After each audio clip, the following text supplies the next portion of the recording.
Bienvenidos al Oráculo del Pensamiento y la Expresión, una experiencia filosófica en la red.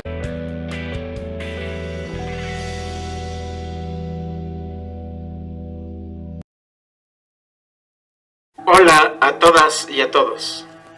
Hoy, en el Oráculo del Pensamiento y la Expresión, haremos referencia a la violencia en las relaciones humanas. En la edad mitológica de la humanidad, la mántica, la profecía y el vaticinio son las formas mentales mediante las que los hombres enfrentan su destino. Bajo esta perspectiva, la voluntad divina se encarna en Eris o Erinias, las vengadoras, promotoras de la violencia y de la sed de sangre. Aquí es un hecho, el cosmos sagrado es, por lo que la comprensión del sentido de la existencia se explica y legitima desde el pensamiento mítico religioso. Eris, hermana de Ares, dios de la guerra, es la personificación de la discordia. Es una fuerza primordial, descendiente de la noche. Sus hijos coinciden con abstracciones como la pena, el olvido, el hambre, el dolor y el juramento. La violencia representada por las erinias son la imagen viva de la discordia, la venganza, el desastre, imagen terrible de la maldad y del peligro. Eris también es una voluntad de guerra, fuerza independiente. Es algo así más que una voz humana. Tales potencias y poderes en la edad mitológica de la humanidad todo lo gobiernan o lo conducen.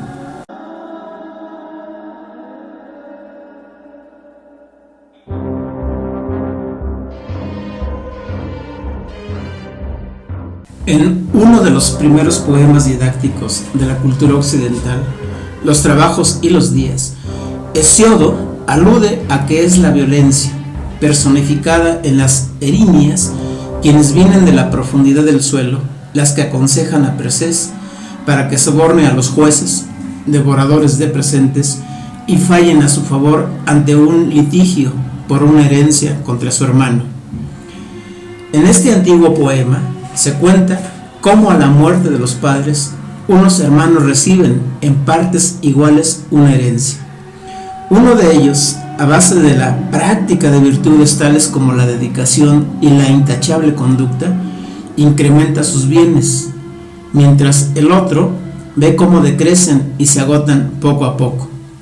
Este último, codicioso, incapaz de pensar que su hermano se puso a trabajar quizás con mayor ahínco y que ha sabido hacer uso noble de la herencia, piensa que fue víctima de sus padres y burla de los dioses, que la cantidad de riqueza que a él le tocó no es la correspondiente. Así que con muchos regalos de por medio, va ante los jueces y levanta un litigio. Acusa a su hermano de injusticia y de abuso.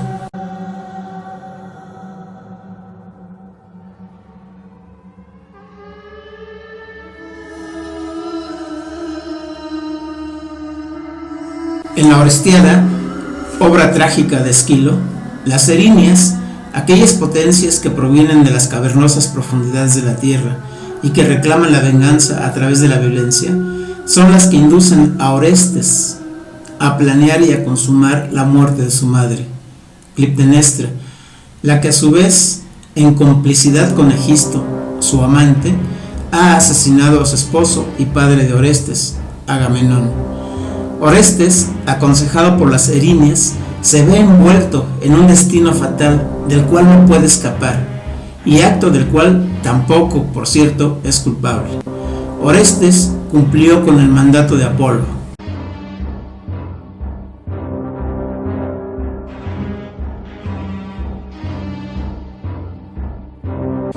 Es evidente que el hombre no se orienta al crimen de forma voluntaria, sino que se ve arrastrado por la pasión, por la venganza, por la violencia, por la ceguera, que es como una divinidad o demonio que se apodera de los hombres, lo mismo que cuando la violencia irrumpe en las acciones humanas.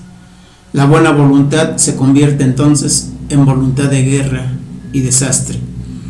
En la obra de Esquilo, en la trilogía de Orestes, al final, la diosa Palas Atenea, diosa de la guerra y la sabiduría, reconvertirá a las erinias malas en buenas, la violencia, la venganza, la ira, en cualidades altamente humanas, para que el hombre actúe con libertad, conciencia y responsabilidad. Atenea da las leyes a los hombres, para que sean ellos quienes juzguen sus propios actos, aunque tales leyes, que son un regalo para la entera humanidad, las deja Atenea, según ella, en manos de los hombres más justos de la tierra, los jueces y sus tribunales. ¿En serio son los más justos?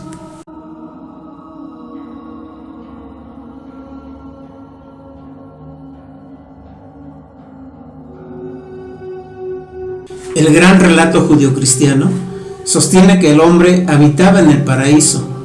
Eva y Adán tenían para ellos dos el mundo natural como hospitalidad divina. No había carencias, todo era gratificación y sosiego. Había el árbol del conocimiento y sus frutos estaban prohibidos. Era la única restricción. Fue tentada Eva por la serpiente para saltar la prohibición y comer el fruto del árbol de la ciencia. Así fue. Y con esa acción, entonces, fueron expulsados del Edén y condenados a trabajar para ganar con el sudor de su frente el alimento de cada día. Dios, dando una lección de obediencia, castigó a la humanidad.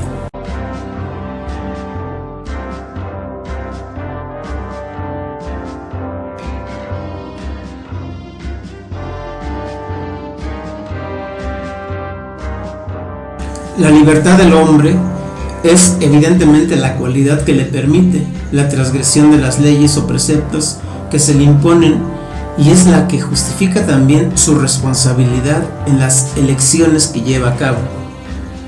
La libertad, sin embargo, también tiene un precio, y ese precio es el mal, la elección premeditada y consciente del camino incorrecto que conduce al fracaso de una vida no lograda. La dialéctica de la decisión humana implica saber que cuando la conciencia de la libertad entra en juego, la inocencia paradisíaca queda atrás. Desde ese momento existe el dolor originario de la conciencia, que al poseer ahora un horizonte sumamente seductor de posibilidades, se convierte en deseo. Y el deseo, acaso más grande que tiene el hombre, es ser como Dios mismo.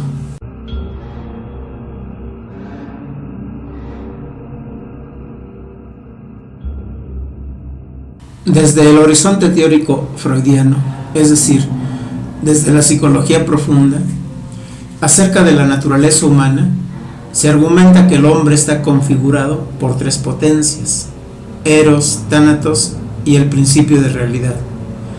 Eros, potencia que por naturaleza está orientada hacia la consecución de la gratificación y realización del placer a perpetuidad. Eros tiene tendencia hacia la creación. Es una actividad erótica, sensual y sexual que aspira a obtener el mayor grado de placer.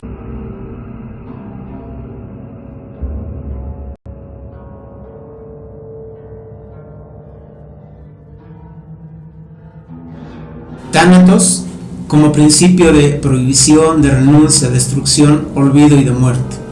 Oscuro y nihilista por naturaleza, frente a los impulsos de vida, edificantes y optimistas, a su lado caminan también las tendencias hacia los precipicios e instancias de negación de toda posibilidad de felicidad y satisfacción. Inseparable la muerte es de la vida.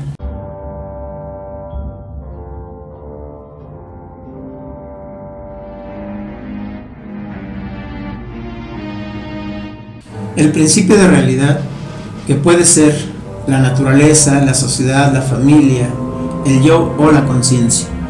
Este principio frena o se interpone en el deseo creativo o fuerza erótica mediante la que el hombre se dirige hacia la obtención del placer. El deseo de placer se ve frustrado por tal principio de realidad. Es como una pared u obstáculo de los deseos, sueños, anhelos, proyectos, aspiraciones, etc. de los individuos.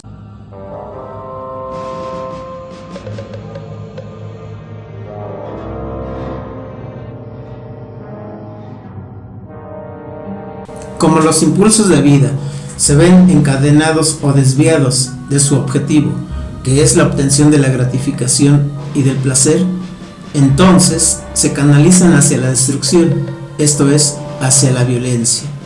Se dirigen hacia la muerte, la guerra, por lo que el hombre queda orientado hacia la frustración perpetua y hacia el ejercicio de la violencia. En lugar de construir la vida sobre la esfera erótica y dimensión de la creatividad, arte, poesía, literatura, amor, amistad, los impulsos de vida fueron arrastrados hacia las prolíferas formas de la violencia, cada vez más sofisticadas, más sutiles, más suaves y transparentes, pero también es un hecho más aniquiladoras de la tierra y de la humanidad.